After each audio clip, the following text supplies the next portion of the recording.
C'est un contre-la-montre qui se joue depuis l'été dernier en Macédoine du Nord. La municipalité d'Ohrid, sur les rives du lac du même nom, est en passe de perdre son statut privilégié de l'UNESCO. La ville, construite à partir du 7e siècle, a été placée sous la protection de l'organisation en 1980 pour son lac et les nombreuses espèces endémiques qui y trouvent refuge, mais également pour son architecture qui représente l'ensemble le plus complet de l'architecture urbain ancien dans cette partie du continent. Les dirigeants n'ont plus que quelques mois pour prendre les mesures nécessaires et sauver ce statut. Une tâche rendue compliquée par la longue période de transition que traverse le pays après la chute du communisme. Depuis quelques années, les habitants constatent que la course au profit dans cette destination touristique est en passe de détruire l'architecture traditionnelle.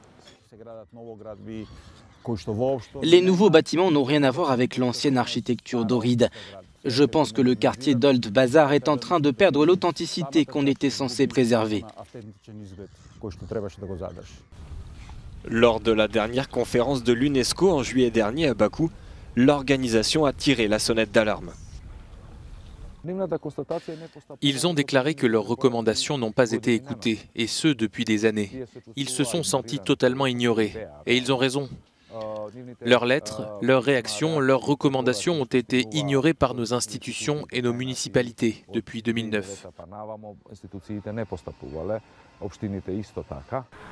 Aujourd'hui, le gouvernement tente tant bien que mal de limiter les conséquences de cette dénaturalisation. Malheureusement, de nombreuses procédures sont bloquées dans ces labyrinthes judiciaires pour des raisons qui nous sont inconnues. Une situation claire ne causerait pas un tel retard. Nous sommes donc contraints de croire qu'il y a des enjeux derrière tout ça. Mais les ONG se disent optimistes quant à la capacité du gouvernement à concrétiser ses intentions de sauver ce statut si important. Si elle est retirée de la carte de l'UNESCO, Ohrid, la ville et son lac, va être confrontée à une catastrophe.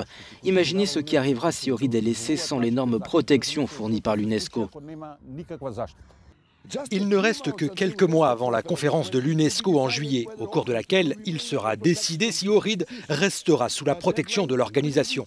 D'ici là, les institutions locales devront corriger les nombreuses conséquences de la négligence et de l'avidité de certains durant la transition politique, qui a causé de graves dommages au patrimoine culturel de cette ville au sud des Balkans.